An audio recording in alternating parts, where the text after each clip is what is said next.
The universe was wide and endless, filled with light, storms, and silence. In that endless space floated the kingdom of the astral dominion, where stars themselves bowed to the will of one family, the royal line of light bearers. They were beings of energy and grace, born with hearts that glowed like small suns. Among them, none shone brighter than Princess Lyra of the Celestine Star. For years, her light had been the pride of her people. When she walked through the crystal halls of her palace, the very walls shimmered. When she sang, the moons turned their faces toward her world. She was their hope, their symbol, their strength. But even stars can fall.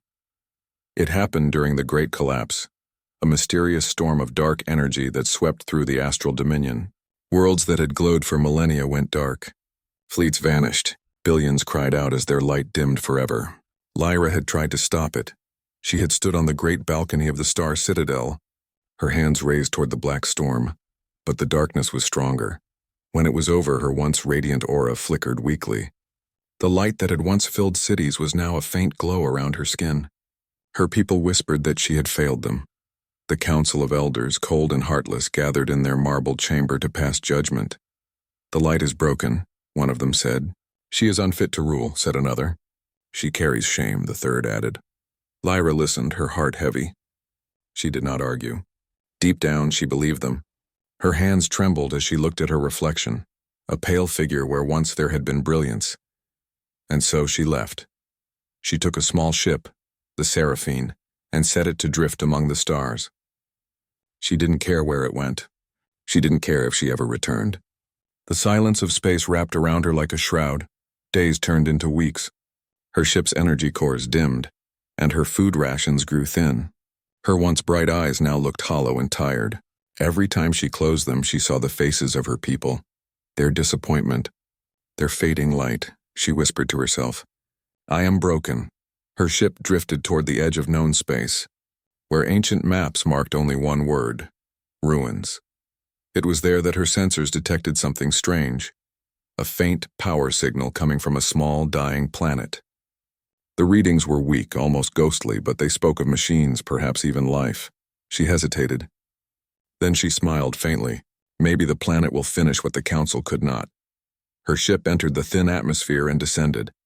The world below was a graveyard, mountain ranges of rusted steel, empty cities half buried in dust, oceans turned to glass. She landed near what seemed like an old military base. The air was cold but breathable. When she stepped outside, her feet touched real soil for the first time in years. The sky was pale gray, filled with drifting ash. The silence was heavy. She wandered through the ruins, her boots crunching on broken metal. Her glowing hands lit the dark corridors of the base. Everything seemed lifeless until she heard movement. A shadow darted across the far end of the hallway. Her eyes narrowed. "Who's there?" she asked, her voice echoing softly. A figure stepped out from the shadows, a tall being wrapped in dark armor holding a crude energy rifle. His face was hidden behind a visor cracked with age. For a moment, neither spoke. Then he lowered his weapon slowly. "You're not one of them," he said in a rough but calm voice. Lyra tilted her head. "One of who?" "Scavengers," he replied. Then he removed his helmet, revealing a face she had never seen before. Rough skin, tired eyes, a beard streaked with gray. He looked nothing like the luminous beings of her world. His presence was heavy, solid, human. She gasped softly. "A human?" He gave a small smile. "That's right. Name's Elias Ward, captain once. Now just a man living where there's still something to breathe." Lyra had heard of humans only in old star records, an ancient species said to have burned bright and fast, then vanished after countless wars. But one was standing before her, alive. "What are you doing here?" she asked. He shrugged. "Same as you, I guess. Trying to survive what's left." Her light flickered weakly. She swayed on her feet, exhaustion finally catching her. Elias caught her before she fell. His touch was warm and real, not the cold energy of the Dominion. "You're hurt," he said. I'm fine," she whispered. But she wasn't. Her light was fading faster now that she'd left her ship's core. Elias carried her to a small underground shelter. His home. It was simple but functional, built from salvaged technology. A small generator hummed quietly. Lights flickered along the walls. There were tools, food packs, and a sleeping cot. He laid her down gently. "You've lost a lot of energy," he said. "What do you need? Food? Heat?" She shook her head. I need light, but mine is broken. He looked at her glowing skin, dim and trembling like a candle in the wind. Then rest, he said. We'll figure it out. Lyra turned her face toward him. Why help me, human? You don't even know me. He gave a half smile. Because I've been where you are. Broken doesn't mean it's over. She stared at him, confused. Broken things don't shine again, Elias chuckled softly. You'd be surprised. Humans break all the time, but we keep standing. Sometimes all you need is someone to hold the pieces. Lyra didn't answer. She turned away, staring at the flickering ceiling lights. His words echoed in her mind like a faint melody. She didn't understand this man, this fragile being who spoke with such quiet strength. As she drifted into sleep, her last thought was a whisper. Maybe he's wrong, or maybe, I hope he's not. Outside, the wind moved through the ruins like a sigh. The last lights of the human world shimmered faintly against the dark sky. Inside that small shelter, two survivors from different worlds shared the same silence. Lyra dreamed of stars, some shattered, some still burning, and a voice that said softly, "Then let me be the one to hold the pieces." When she awoke, the human was sitting nearby, working on her ship's damaged beacon. He looked up with tired but steady eyes. "Morning," he said simply. And for the first time in what felt like centuries, the fallen princess smiled. It was small, faint, but it was real. In that moment, something inside her stirred, not light, not power, but hope. She did not know it yet. But the day she met a human was the day her broken heart would begin to heal. Morning came slowly on the dead world. Pale sunlight pushed through the cracked ceiling of the shelter, landing gently across the cold floor. Princess Lyra opened her eyes to see Elias Ward sitting beside her, repairing something with quiet focus. Sparks flickered as his hands worked over a pile of metal parts. For a moment, she just watched him. His movements were rough but careful, his face calm though his eyes carried years of loss. He was human, fragile and short-lived, yet there was something unshakable about him, something stronger than any energy she had ever felt. Elias noticed her awake. "You slept for a long time," he said softly. "How are you feeling?" Lyra slowly sat up. "Better, I think. My light is weak, but I can still feel it," he smiled faintly. "That's something. Weak doesn't mean gone." She looked at him curiously. "You speak as if you know what it's like to lose your light." "I do," Elias replied, not looking up from his work. "Maybe not the kind you have, but humans lose things all the time. Hope, home, people. We break too." There was silence between them, filled only by the sound of his tools clicking. Lyra lowered her eyes. "And how do you fix yourselves?" she asked quietly. He stopped for a moment, then answered, "We don't always. Sometimes we just learn to live with the cracks. Sometimes we find someone who helps us carry them." Lyra said nothing. His words stirred something in her chest, a strange ache mixed with warmth. She wasn't used to such simplicity. In her world, emotions were hidden behind pride. Here, this human spoke them as if they were as natural as breathing. Elias stood and wiped the grease from his hands. "Your ship's beacon was almost dead, but I think I can bring it back online. Maybe we can find some energy sources for you too." Lyra's voice was calm but uncertain. "You would help me, even though I'm not of your kind?" He gave her a curious look. "You're alive. That's enough reason." No one in the Dominion had ever said that to her, not without expecting something in return. They spent the next few days working together. Elias showed her the ruins of the old city. Massive towers leaned like tired giants, their windows broken, their walls covered in dust. Once humans had filled these streets with laughter, trade, and dreams. Now the only sound was the wind. "This was called Haven City," Elias said one day, walking beside her. "It used to be one of the brightest places on Earth. We built ships here once, dreamed of the stars." Lyra looked up at the empty towers. "And what happened?" He gave a bitter smile. "We flew too close to the sun. Wars, greed, mistakes. The usual story of us." She stopped and turned to him. "But you survived." "Yeah," he said quietly. "Humans always find a way to crawl back from the ashes. It's what we do best."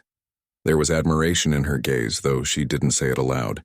She was learning something new, something her people had forgotten.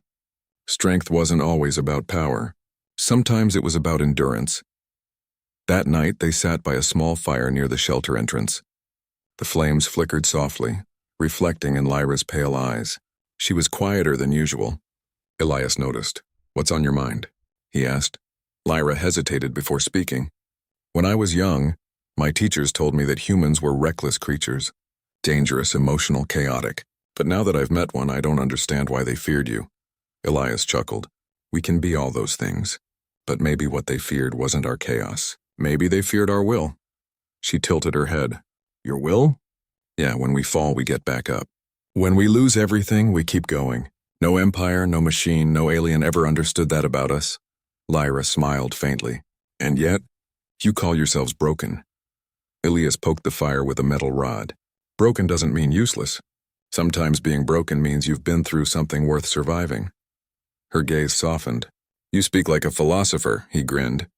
"Just a man with too much time and not enough people left to listen." For a long moment, they simply sat in silence. The fire cracked. The wind outside whispered through the ruins. Lyra felt something she hadn't felt in years. Peace. The next morning, Elias tried to help her restore her light.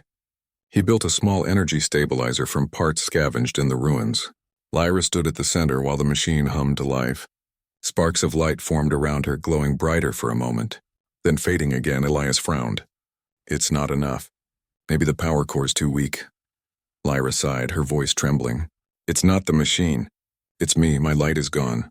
I've tried everything and it never comes back." Elias stepped closer. "Then maybe you're trying too hard to fix it." She looked up sharply. "What do you mean?" "Maybe," he said softly, "you don't need to fix it. Maybe you just need to stop running from it." Her eyes widened. "You don't understand. My people live through light. Without it, I'm nothing. A hollow shell." He met her gaze, his expression firm but gentle. "You're not nothing. You're still here. You're still fighting. That's more than most can say." Lyra turned away, hiding the shimmer in her eyes. "You speak as if pain is a strength," he nodded. "It is. Pain means you're still alive." Later that day, while exploring deeper into the ruins, they discovered a massive underground chamber filled with ancient technology. Rusted screens flickered with half-dead images, maps of the galaxy, data logs, and faint recordings of human voices. Lyra touched one of the consoles and her faint energy brought it to life. A projection appeared, showing a group of humans launching a great ship into the stars. Their faces were filled with hope. Elias stood beside her quietly. "That was Project Dawn," he said. "Our last attempt to reach beyond the stars before everything fell apart. Some said they made it. Some said they didn't." Lyra's voice was soft. "You tried to rise even when your world was dying." "Yeah," he said, smiling sadly. "Because giving up never worked for us." She looked at him, her eyes glowing faintly brighter. "Maybe that's what my people lost. We had everything, light, power, control. But when the storm came, we broke. We forgot how to fight." Elias turned to her. "Then maybe it's time you remembered." That night, a strange calm settled over the ruins. Lyra stood outside the shelter, staring at the stars. The wind brushed through her white hair. Elias approached quietly, his coat brushing against the dust. "Can't sleep?" he asked. She shook her head. "These stars, they used to feel like mine. Now they just feel far away." He stood beside her. "They're not as far as you think," she smiled sadly. "You always have an answer, don't you?" "Not always," he said. "But sometimes the right words find you when you need them." Lyra looked at him, her voice almost a whisper. "Elias, why are you helping me? You could have left me to fade." He met her gaze. "Because you reminded me that there's still something worth saving. Maybe it's you, maybe it's what you represent, or maybe I just don't like seeing someone give up." Her eyes softened. "You don't even know who I am," he smiled. "I know enough. You're someone who thinks she's broken." Lyra looked down. "And what would you say to that?" He took a breath and said quietly, "Then let me be the one to hold the pieces." The words struck her like light through darkness. For a heartbeat, her glow flickered stronger. She looked at him with wide eyes, her voice trembling. "Why would you say that?" "Because someone once did that for me," he said. "And it saved my life." Silence filled the air again. The stars seemed to shine a little brighter that night. Lyra felt her heart beat softly, slow, steady, alive. For the first time since the great collapse, she felt something warm inside her chest. Not power, not duty, but hope. The wind over the dead city carried dust and silence. Weeks had passed since Princess Lyra had fallen to the world of humans, and in that time, Her life had changed in quiet ways she didn't yet understand. Each morning, Elias Ward worked to rebuild the ship, and each night they spoke under the pale stars. Her glow was still weak, but it no longer flickered with despair. It pulsed softly like a heartbeat slowly finding its rhythm again. She was learning things about humans she had never known. They were not just warriors or survivors, they were dreamers. Even in ruins, Elias still talked about rebuilding, about finding light in broken places, but peace never lasts long in the universe. One night, as Lyra studied old human star charts inside the shelter, a strange vibration echoed through the ground. The lights flickered. The screens came alive with static. Elias looked up sharply. "That's not me," he said. Lyra's eyes glowed faintly brighter as she extended her senses. "It's coming from orbit. Something large. Multiple ships." Elias moved to the console and typed commands into the cracked terminal. A moment later, a faint image appeared. Massive silver vessels cutting through space like blades of light. Their symbols shimmered with the emblem of the astral dominion. Lyra's breath caught in her throat. "They found me." Elias turned toward her. "Your people?" She nodded slowly. "Yes, but not to save me." Her voice trembled. "The council called me a disgrace. If they've come, it means they plan to erase the shame." "By erasing me?" Elias frowned, his jaw tightening. "They'd destroy their own?" "In the Dominion," she said softly. "Honor matters more than mercy." The ships entered the planet's orbit, their engines burning bright enough to turn the night sky blue. Moments later, a cold mechanical voice echoed through the air, broadcast from orbit. "By decree of the Astral Dominion, the traitor known as Lyra of the Celestine Star is ordered to surrender herself. Her presence is forbidden in this sector. Failure to comply will result in planetary cleansing." Elias looked at her, his expression dark. "Planetary cleansing? You mean they will destroy everything on the surface," she whispered. "You, me, all of it." Elias grabbed his rifle and checked the power cells. "Then we better not make it easy for them." Lyra stared at him, shocked. "You would fight them? You've seen their power. You can't win." He met her gaze firmly. "Maybe not. But I won't stand by while someone wipes out a world because you're on it." She stepped closer, her light flickering between fear and admiration. "Why?" she asked softly. Elias smiled faintly. "Because that's what humans do. We fight when we're told it's hopeless." They spent the night preparing. Elias activated old defense turrets hidden in the ruins. Lyra used what remained of her energy to strengthen the shields around the shelter. The sky rumbled with thunder from the approaching fleet. When dawn came, beams of light pierced the clouds, landing ships descending like falling stars. The ground shook as they touched down beyond the city. Elias loaded his last charge pack and looked toward the horizon. "Looks like we've got company." Lyra stood beside him, her faint glow reflecting off her armor. "I never thought I'd face my own people," she whispered. He glanced at her. "Then let's give them something to remember." The first wave came swiftly. Sleek silver drones swept across the ruins, scanning for life. When they detected movement, they fired plasma bolts that scorched the earth. Elias ducked behind cover, returning fire with sharp precision. His rifle spat bursts of blue light cutting through drone after drone. Lyra extended her hand, sending out thin waves of energy. Though weak, her light guided Elias's shots, bending them to hit faster, harder. When the last drone fell, Elias took a breath and looked at her. "Nice trick." Her faint smile returned. "You humans fight with fire. I just gave it direction." But above them, new shapes were descending. Tall, armored soldiers with glowing spears, their wings of energy spreading wide. These were the Celestial Guard, elite warriors sworn to protect the Dominion's will. Their leader stepped forward. His armor gleamed like a mirror and his voice echoed like thunder. "Lyra of the Celestine Star," he called. "You are accused of abandoning your duty and bringing shame upon the Dominion. Surrender yourself and we may spare this world." Lyra took a step forward, her eyes steady. "You will not touch him," she said, nodding toward Elias. The leader laughed. "You would defend a human, a creature of dust and decay?" Elias raised his weapon. "Careful, shiny boy. Dust can still burn." The soldier turned his gaze on Elias, contempt in his eyes. "You dare speak to the Dominion?" Elias smirked. "I don't just speak." He fired. The blast struck the leader's shoulder, throwing him back. In an instant, chaos erupted. Energy spears met rifle fire. The ruins lit up with flashes of blue and gold. Lyra joined the fight, her body glowing brighter than before. The warmth inside her burned stronger with every heartbeat. When Elias fell under heavy fire, she screamed, not in fear but in defiance.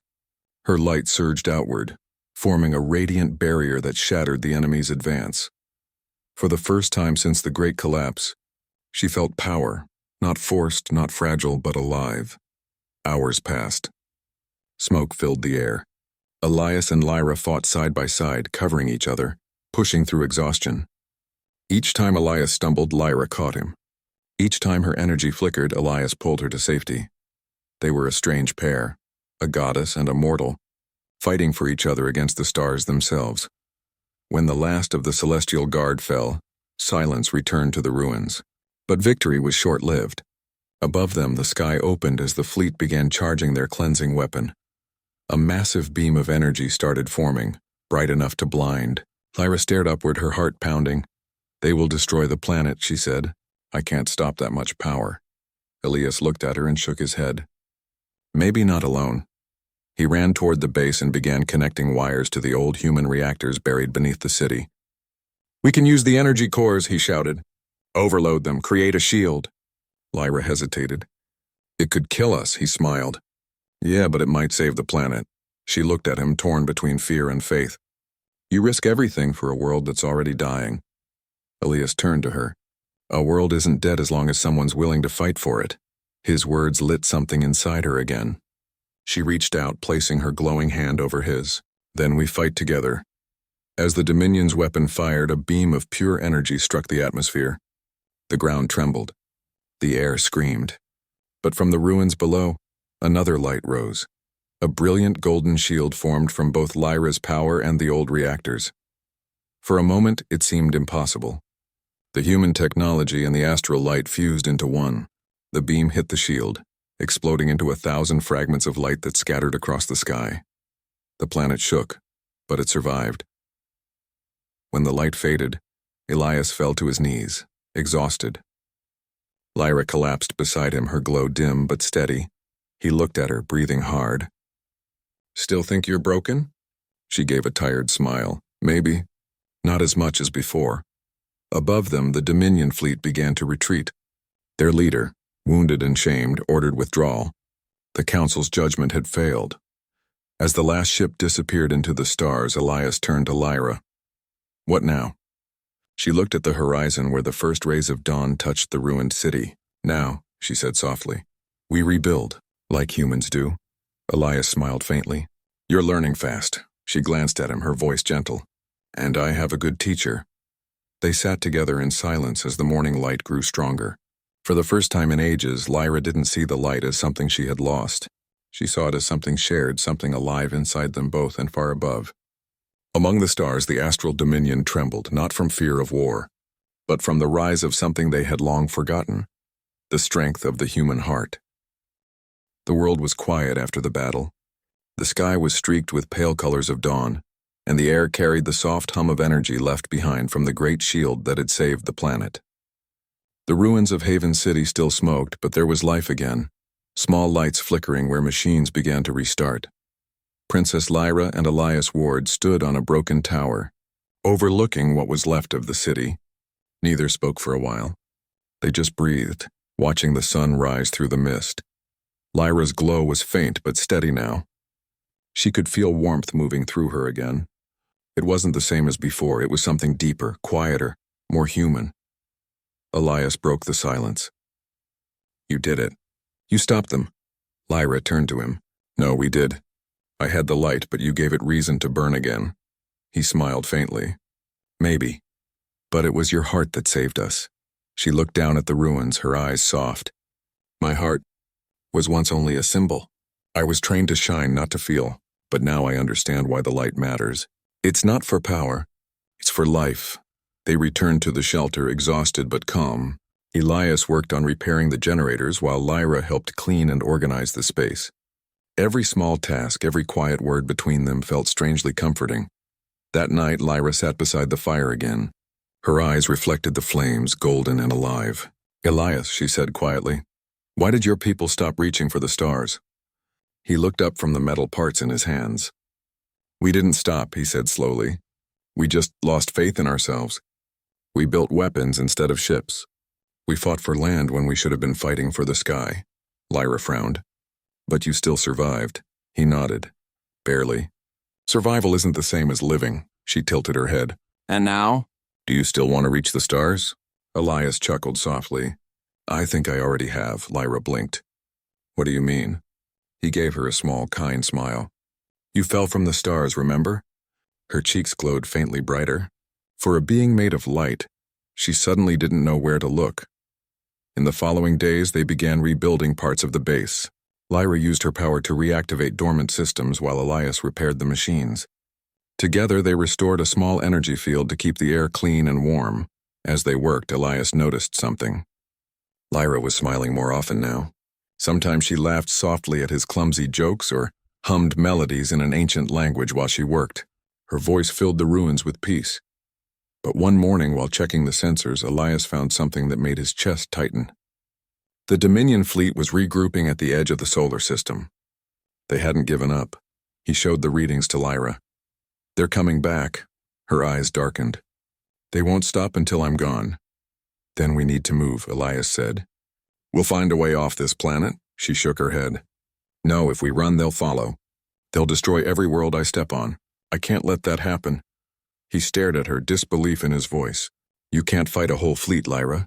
Her expression was calm, but her voice was firm. Maybe not. But I can protect this world long enough for you to live.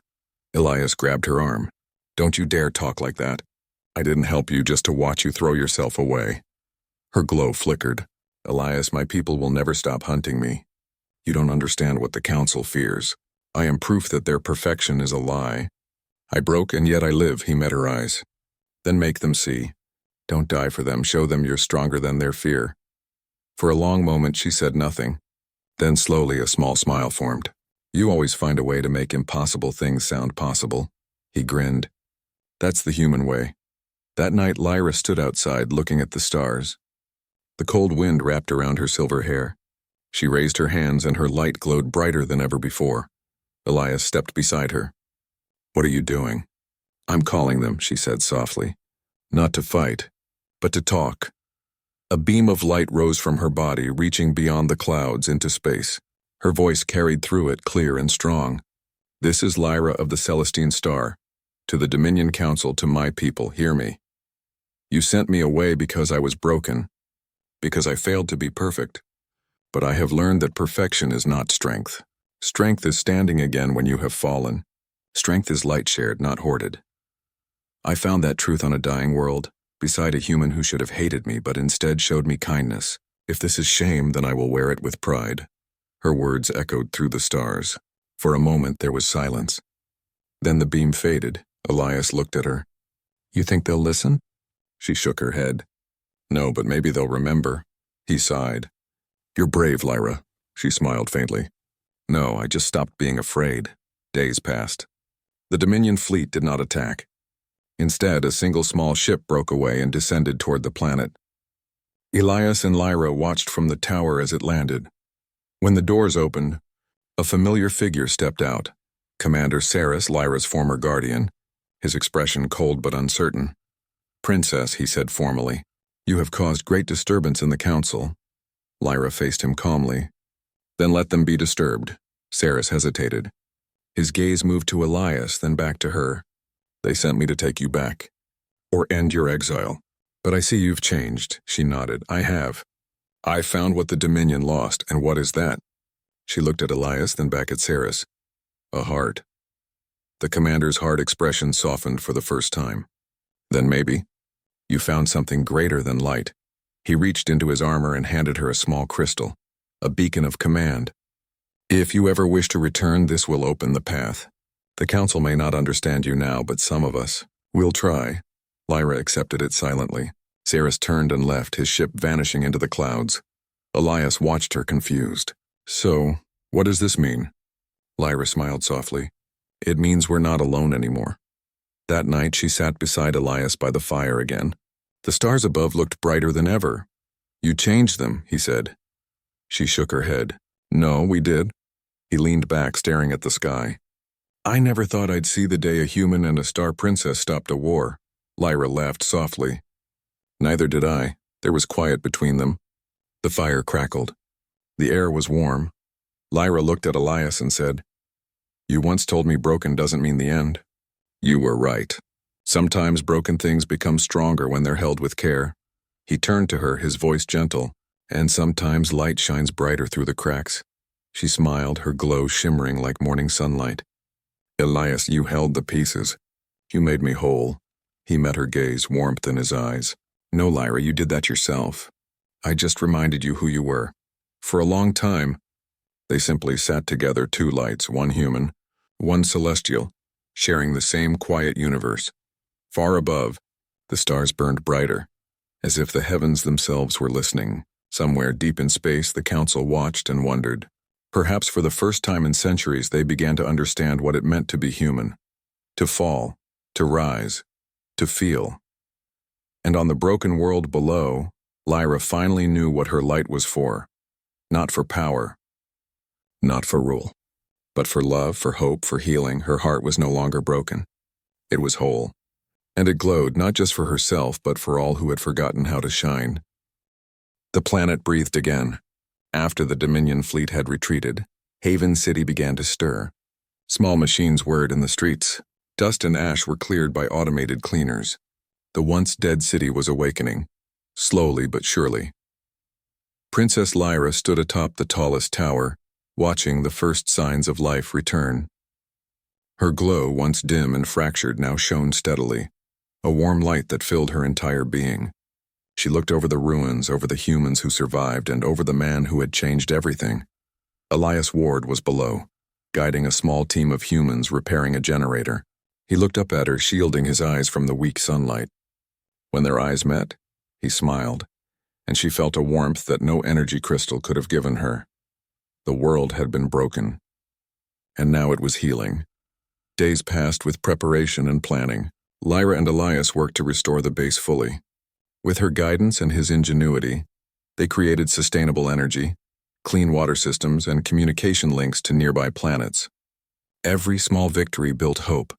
Lyra's heart had grown stronger, tempered by hardship and tempered by trust. She realized that the Dominion had been wrong, not because she had failed, but because their idea of strength had been shallow. True strength, she now understood, came from love, courage, and perseverance. One evening, as the twin moons rose in the pale sky, Elias turned to her. "Lyra, you could return to your people now. You have the power, the knowledge, the proof that they were wrong about you." Lyra shook her head, a faint smile on her lips. "No, my place is here for now. Humanity showed me what it means to fight for life, to fight for each other, and I won't abandon that." He placed a hand on her shoulder.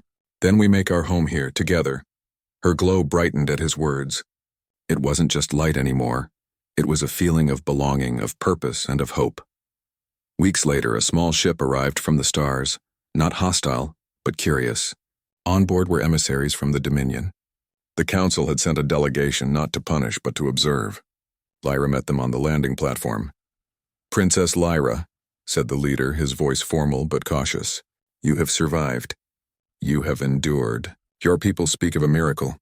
Lyra's glow shone steadily. "It is no miracle," she said. "It is a choice.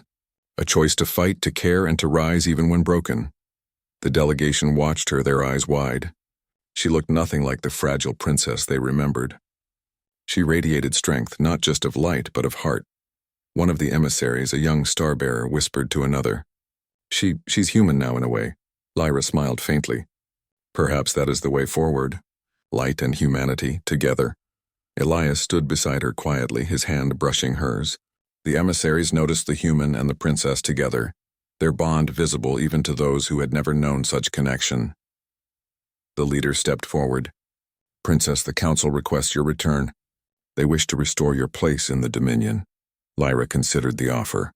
"I am grateful, but my people must learn something first. Strength is not perfection. Strength is survival. Strength is caring for those around you even when it is difficult." The delegation nodded slowly. Perhaps for the first time in centuries they began to understand. Lyra turned to Elias. "Will you come with me?" He shook his head, smiling. "I've already found my place here, on this planet, among the people who refuse to die. But I will always be with you, in heart and in spirit." Her glow brightened. Then let us go forward together, even if apart. In the weeks that followed, Haven City slowly transformed.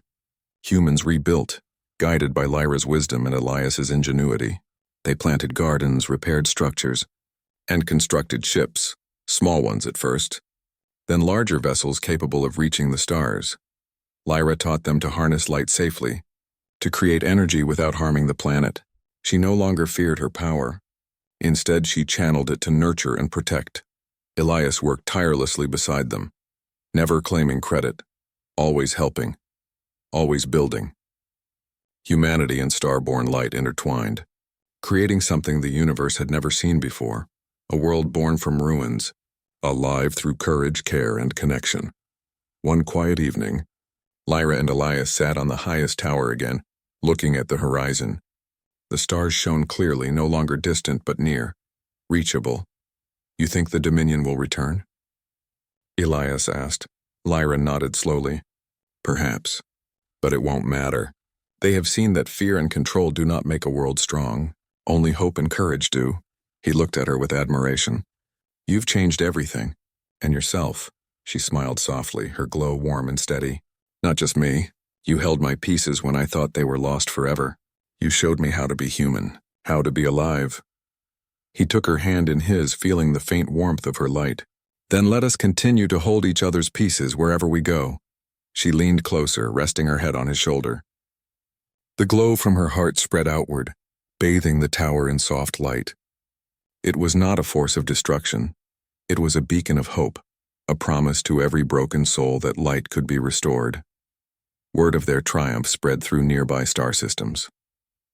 Messages arrived from humans who had survived elsewhere. They told of hope rekindled, of inspiration found in the courage of one human and one princess. Even the Dominion watched quietly, their fleets still powerful, but their confidence shaken.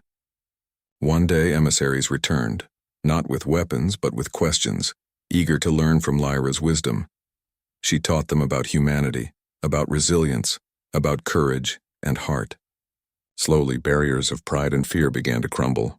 Even beings who had considered themselves perfect began to understand that imperfection could be strength. Months passed. The city thrived. Children ran through the streets laughing. Gardens bloomed in the cracks of old ruins. Ships rose into the sky again, carrying humans and starborn allies toward the stars. Lyra and Elias stood together on the launch platform, watching a vessel lift off filled with explorers ready to bring hope to other worlds. "You know," Elias said quietly, "I never thought I'd see this day. That humans and starborn light could build something like this." Lyra smiled, her glow shimmering. "Neither did I, but together we made it happen. You held the pieces and now we are whole." He laughed softly. "Then here's to holding pieces. And never letting go." She took his hand. "Yes. And to hope, and courage, and life." As the ship disappeared into the horizon, the stars seemed to shine brighter, as if celebrating the bond between human and starborn. Somewhere deep in the universe, old empires began to rethink their ways, inspired not by force, but by what had been built from ruins. And on that small planet, two souls, one human, one princess, stood together, their hearts full, their light unbroken. For the first time, the universe saw what true strength was. Not the power to destroy, not the brilliance of one alone, but the courage to heal, to protect, and to love. Lyra whispered softly, leaning closer to Elias. "You held my broken pieces." He smiled, squeezing her hand gently. "And you held mine." Above them, the stars stretched endlessly but no longer distant. Now they were a promise that broken things could be whole, that hope could rise from ruins, that humanity, simple, stubborn, enduring, could shine brighter than any empire or light ever known. And together, they walked into the future hand in hand, ready to face every star with courage, heart, and unbroken light. The end.